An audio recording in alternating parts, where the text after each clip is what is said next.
Hello, friends. You are watching or listening, depending on the platform of your choice, because we are everywhere. We're on YouTube, Spotify, Zencaster, Apple Podcasts, Google Podcasts, basically wherever you're streaming your podcast.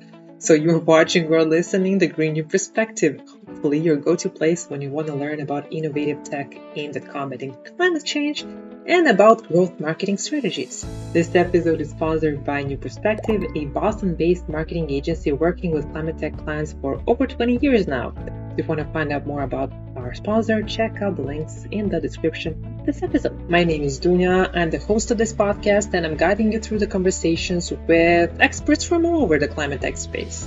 And today I'm hosting the wonderful Jolie Bliss Mullen from a company called Aclarity, whose tech is destroying PFAS or forever chemicals for good. So if you're wondering what PFAS are, how they're impacting our health and our environment, and how Aclarity's tech can help fight that issue, stay tuned and enjoy the conversation.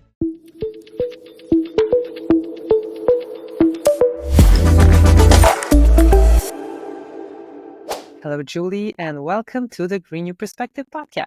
Hi, thanks for having me. Appreciate it. So for starters, can you introduce yourself and tell us a bit more about your background and what inspired you to start Aclarity? Sure. So I'm Julie Bliss Mullen. I'm founder and CEO at Aclarity. At Aclarity, we destroy PFAS forever chemicals forever. I started Aclarity in 2017.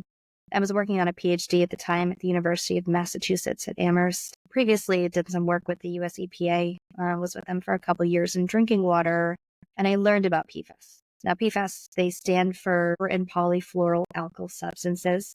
It's kind of a tongue twister of words and chemicals, but essentially there are these chemicals that are characterized by this carbon-fluorine bond, which is known as the strongest bond in nature. So hence the forever chemical. It was deemed impossible to break that carbon and fluorine bond, and in which case these chemicals, when they get into the environment, they persist. They stay there for years and years and years and years, and they also persist in the human body. So I learned about PFAS chemicals, and they're toxic, carcinogenic. There's a lot of health issues related to PFAS. I learned about them when I was working at EPA. This is around the time when climate change was starting to really pick up too. Water is inextricably linked to climate change. So when I was working at EPA, we were doing some resilience work, trying to work with utilities to understand how can they mitigate risks to climate change. We're, experiencing flooding and droughts, increasing sea level rises, right? Unpredictable precipitation patterns and other issues, all related to climate change and water. And so, just a statistic here, and a lot of this is from the UN, a lot of other statistics you can find about water and climate change, but water-related disasters account for 70% of all deaths related to natural waters. So it's a big deal. And when I discovered PFAS and I realized how difficult they were to break down, I really wanted to make sure that I could do something for society and for public health and really see if we could break that carbon fluorine bond. Climate talk has become mainstream since I'd say at least 2017, that people are getting more interested in climate change and how to mitigate it. But my impression is that we're, especially when we're talking about policies, mostly focusing on decarbonization. So what would you say about that? Yeah, there's a big push in decarbonization. We're seeing big pushes in electrification, which fits the Aclarity narrative, but we see a lot less around the water theme. I've raised a decent amount of capital, and from some groups, maybe not directly climate tech groups, but groups that have a climate tech area of focus. And I think we're just now starting to see water come into that, into that theme, into the focus of climate tech, and it's just so important because it's so linked. It's so linked to climate tech. So we're starting to see it. I think we're seeing more investment, or the investment community understanding impacts of climate change to water quality issues, and putting the funds where it should go, and bringing water into that conversation. So important. Yeah, I definitely agree with you. We have hosted 45 podcasts so far, and we had only 2 companies that are dealing with water. So I'm really glad that we're giving space to companies like yours to promote your values and your work. When we talk about regulations, how have they driven change in the water treatment industry, and how is Aclarity positioned to meet the changes? We're focused almost exclusively on PFAS and destroying and mitigating PFAS, managing PFAS in liquid waste, mostly in industrial wastewater. EPA over the last 3 years, they published their PFAS roadmap, and they've done a really good job of accelerating a lot of the regulatory and policy changes for PFAS. A couple of notable things. Probably the most notable is that we now have drinking water regulations for 6 PFAS compounds. And that's a huge deal. I mean, in the United States, 200 million people at least are drinking water with PFAS in it. And it's accumulating in our bodies. It accumulates in fetuses, in women. And that's good. It causes a lot of health effects. So the fact that EPA has moved very quickly, but I say quickly, I mean, nothing moves quickly, but in this administration, in the Biden administration, they really accelerated rulemaking for PFAS, certainly in the drinking water space. But they're also taking measures, upstream of that as well. They regulated PFOA and PFOS, which are 2 of the most regulated, most studied PFAS compounds of the 14,000 plus PFAS substances that we know of. We know there are way more, way more than that. But they regulated those 2 under the Superfund law, which is CERCLA. And essentially what that means is that the EPA can come in and they can essentially demand that the polluter pays to clean up sources. One of the other big things that has been, I'll throw out a lot of acronyms here. TSCA, it's essentially making sure that you have inventory of all the PFAS and where that goes.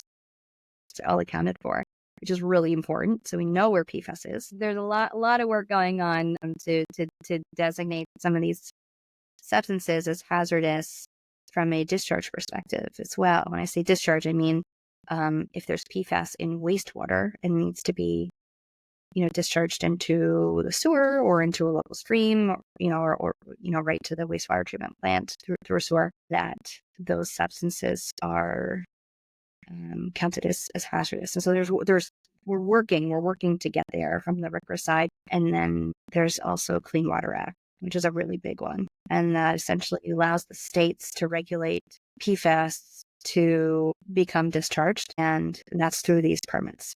So there's a lot of work going on that hasn't gone through yet, but we're hopeful that goes through, and that's going to really stop PFAS releases into the environment at the source where the PFAS is used, which is a huge deal. So lots of regulatory movement. We're going to see with the new coming administration how those change, if they change at all.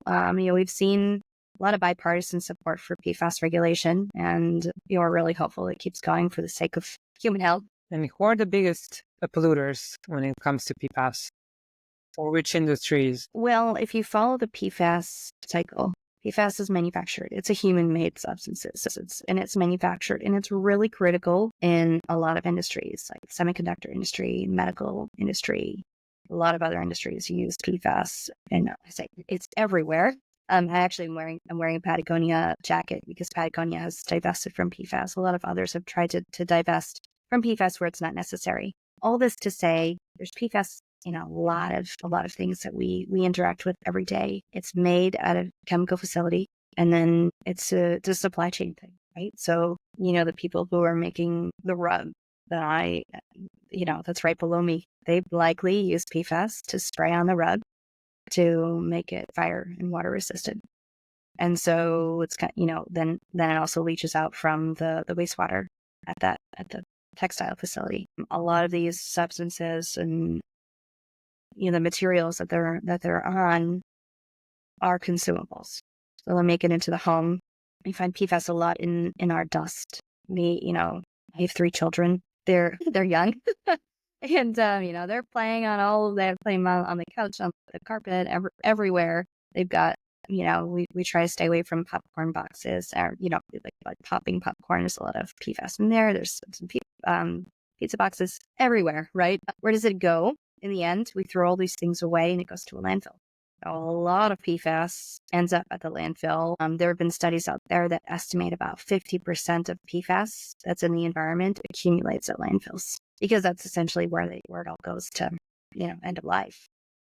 And then what happens at a landfill is that when it rains, the rain trickles through all of this trash, it collects PFAS, a lot of other things too, but it collects PFAS and ends up in the discharge, in the wastewater and that rainwater, and we call that leachate. And so at Aclarity, what we do, one of the places where we're active in deployments, is treating PFAS at landfills to stop the pollution right at the landfill and really address it in bulk where the PFAS is in bulk.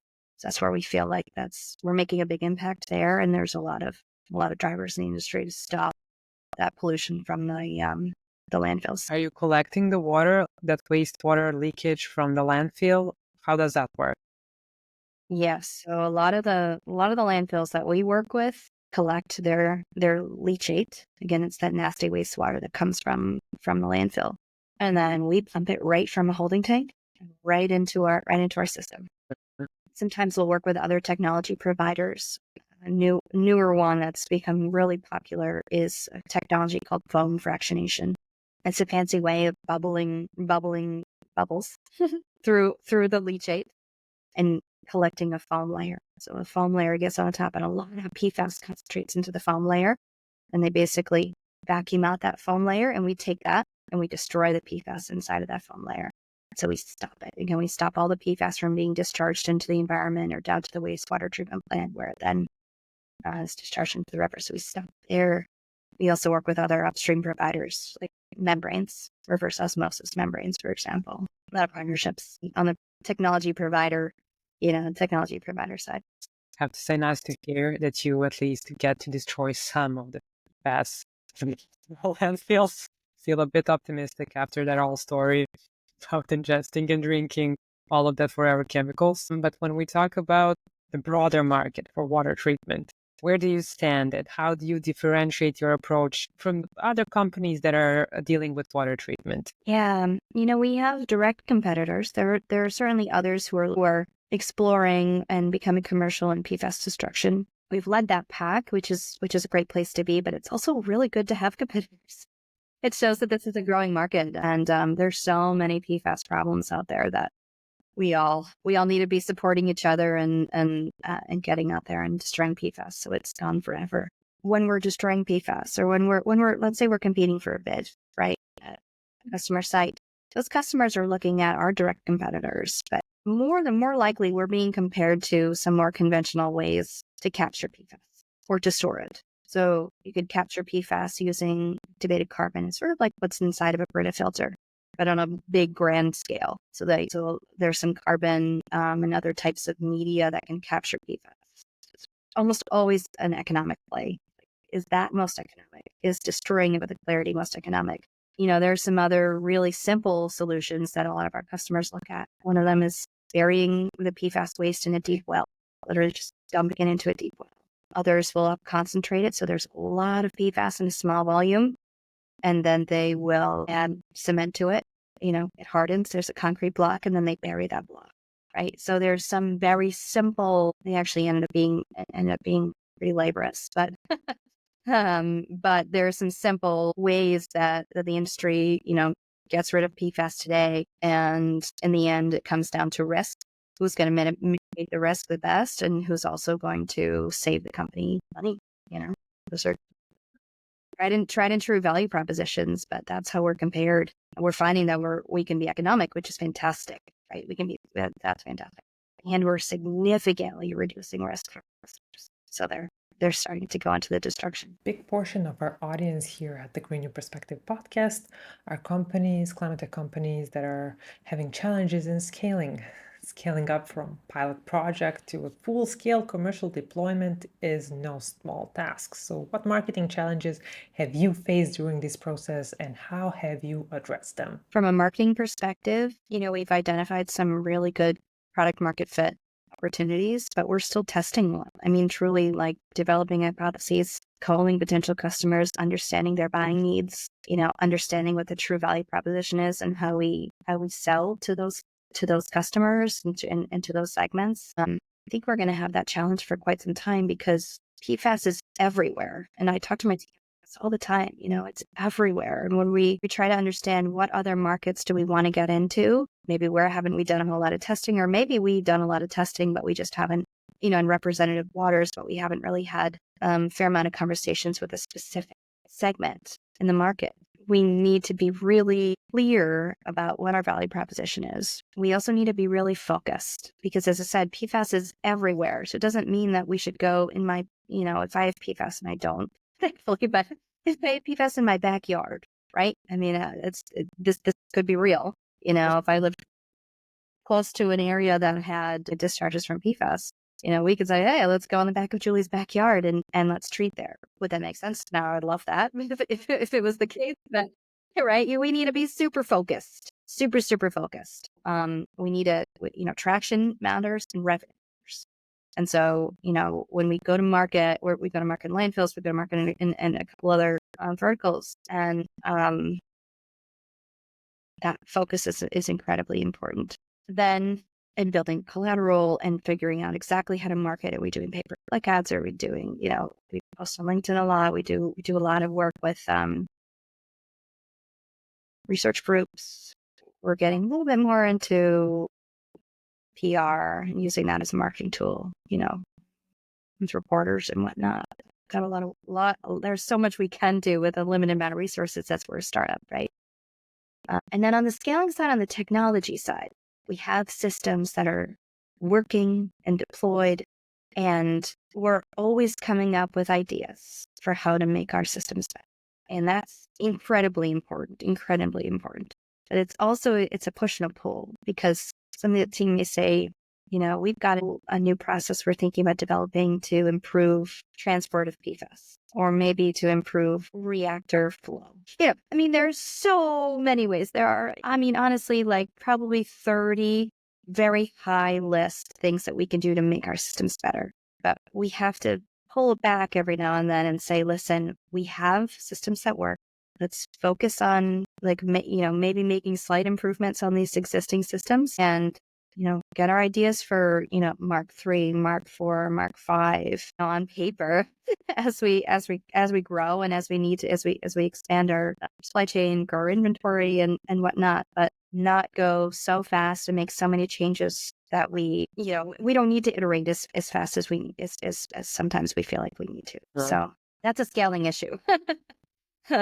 We've got systems that work. We have engineers who are passionate, always finding ways to make it better, but we have to balance. And you mentioned partnerships a couple of times.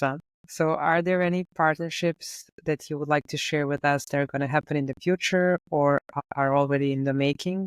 Yeah, so many partnerships. And the key to success is having these partnerships. I'm not going to name drop right now, but I will say we work with a lot of the pre-concentration technology companies that take large volumes of water, sometimes up to many millions of gallons a day, and compress the volume to be smaller, and the PFAS is high in concentration, high in mass, high in milligrams. And then we makes it more effective and efficient to destroy PFAS in those concentrates. So a lot of partnerships there. We've got partnerships on the engineering consultant side. We get projects through our engineering consultants. We're being worked into a lot of their processes with our customers. We've got partnerships on the supply chain side, of course, and keep growing those and getting deeper into the supply chain, but vendors and whatnot. And there's also partnerships with essentially the OEMs of other water treatment processes, and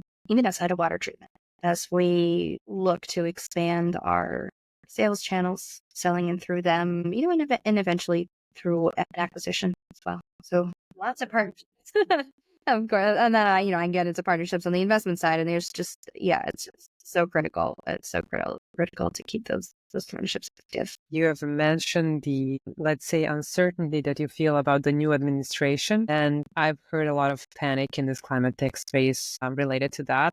But I want to ask you, what trends are giving you hope for the future, and where do you see Aclarity's greatest opportunities for impact there? Yeah. We're not panicking, I would say. Maybe that's too strong of a word. I think a couple of us really have panicked.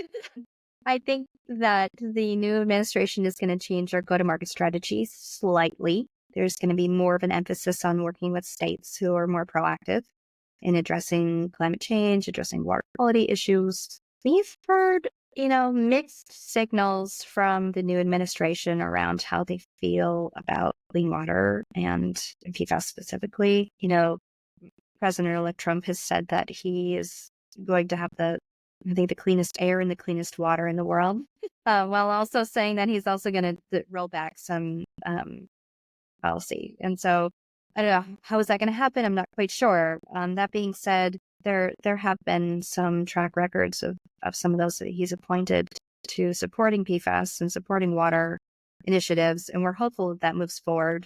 Even if a lot gets rolled back, PFAS isn't going away. Water quality issues are not going away. We're still yet to see how the investment community is going to step in and keep a lot of these moving. States are going to be the big one. I mean, we are watching California like a hawk. We're going to be watching Massachusetts, Michigan, many others, really, Maine, so many others. See how they react, if they're going to be pushing legislation through faster. Setting the bar on the state side. I don't know, it's going to be interesting, but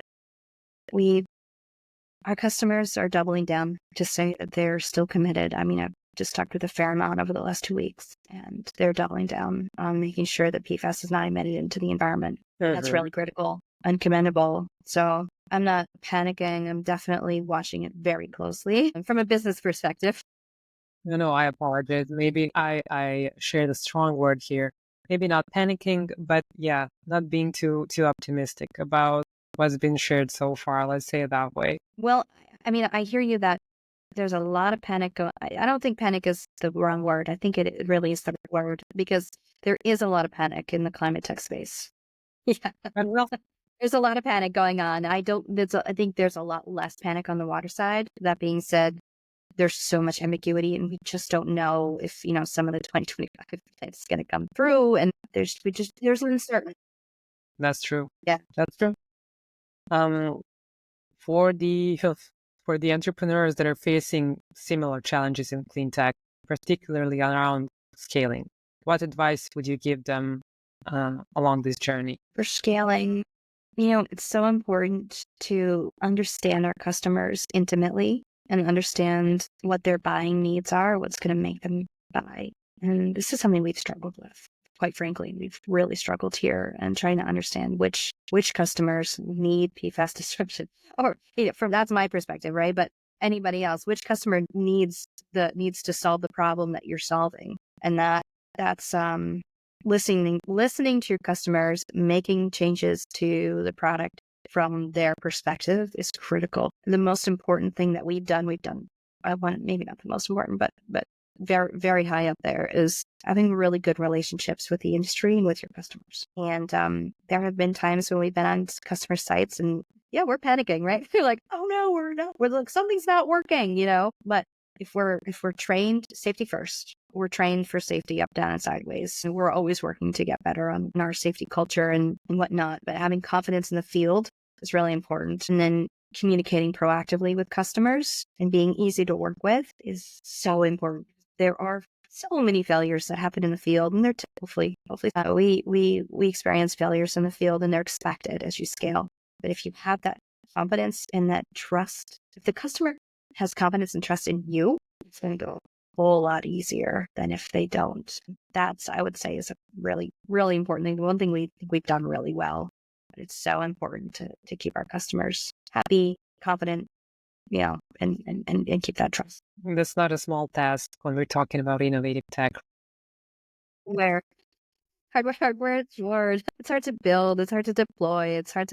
You need to replace an O-ring. It's like, oh my gosh, like just so. Hopefully that's the smallest issue for it too, is to replace an O-ring. We run into a lot bigger issues in the field, I'll tell you that. But controls, controls are a big deal for us. Anyways, have a solid team, have investors and a board that really backs you. Don't just take money because it's in front of you. Make sure you're taking money from the right people. That's so important.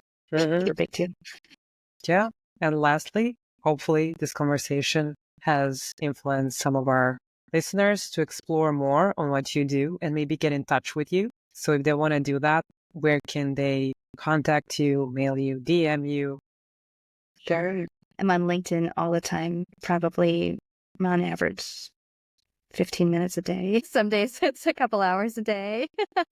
Sometimes nothing, but I'm on LinkedIn all the time. You can always DM me on LinkedIn. You can email info@aclaritywater.com. That actually technically goes to Leanne, who's our head of marketing, but she can put me right in contact or relay a message to whoever needs to go. Those would be two good places. Of course, you can always check out our website. That's aclaritywater.com. We are going to link all of these contacts in the description of this episode, and hopefully people can contact you and find out more about what you're doing now and in the future. Well, Julie, thank you for being my guest here at the Green New Perspective podcast. I love this conversation. I feel like I learned a lot about PFAS, and I am definitely going to follow you on LinkedIn to find out more. Thank you once again. Thank you. It's been a pleasure.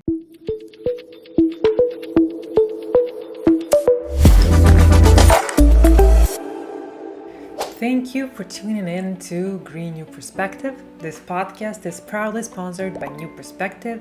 We are a Boston-based marketing agency working with Cleantech clients solely for over 20 years now. And if you want to check out how we help our Cleantech clients to grow, you can click on the link in the description of this episode. If you like what we do here with the podcast, giving some amazing people from all over the clean tech space a place where they can showcase their innovative tech aim at combating climate change, you can support us in so many ways. You can leave reviews, comments, or consider subscribing to our channel on your favorite streaming platform.